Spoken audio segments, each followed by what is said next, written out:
২৭ ফেব্রুয়ারিতে ভূমিকম্প হয়েছে দুপুর ১:২২ এবং সেই ভূমিকম্পটি অনেকে টের পেয়েছেন।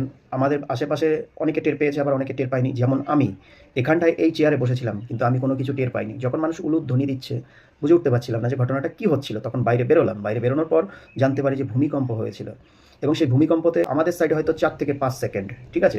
কলকাতায় নাকি এটা ১ মিনিট হয়েছে। এটা যদি ১ মিনিটের জায়গায় যদি ২ মিনিট হতো, তাহলে অনেক মানুষ প্রাণ হারাতো এবং অনেক ক্ষয়ক্ষতি হয়ে যেত। অনেক জায়গায় কিন্তু ঘরে ফাটল ধরে গেছে, রোডে রাস্তা ফেটে চিরে চৌচির হয়ে গেছে, অনেকটা গভীর হয়ে গেছে। এই মেয়েটি ছিল স্কুলে। স্কুলে থাকা অবস্থায় এই ধরনের হয়ে গেছে মেয়েটি। যখন ভূমিকম্প হয়, ভূমিকম্প হওয়ার পর তাকে বাড়ি নিয়ে আসে। বাড়ি নিয়ে আসার পরে আশেপাশে যে সমস্ত ডাক্তার রয়েছে তাদেরকে নিয়ে এসে দেখানোর পরে তারা বলে হসপিটালে নিয়ে যেতে, এবং হসপিটালে যখন মেয়েটিকে নিয়ে যায়, হসপিটালে যাওয়ার পরে সেখানে দেখা যায় যে সেখানে নাকি এই ধরনের, এই যে মেয়েটির হয়েছে ভূমিকম্প থেকে এই যে অসুস্থটা, এরকম অসুস্থ এরকম অনেক বাচ্চা, অনেক বয়স্করা নাকি ওই মুহূর্তে নাকি ওই হসপিটালে আরও অ্যাডমিট ছিল। ভাবা যায়, ভয় পাওয়ার কিছু নেই। যখন যেটা হওয়ার সেটা হবেই। তবে একটা জিনিস জেনে রাখবেন, পৃথিবীতে যত পাপ বেড়ে উঠবে তত সর্বনাশ ধ্বংস বাড়তেই চলবে দিনে দিন। সেটা নিয়ে কারো টেনশন করার দরকার নেই। জীবন মরণ তার হাতে। ভালো কর্ম করুন, ভালো থাকুন, সুস্থ থাকুন। রাধে রাধে।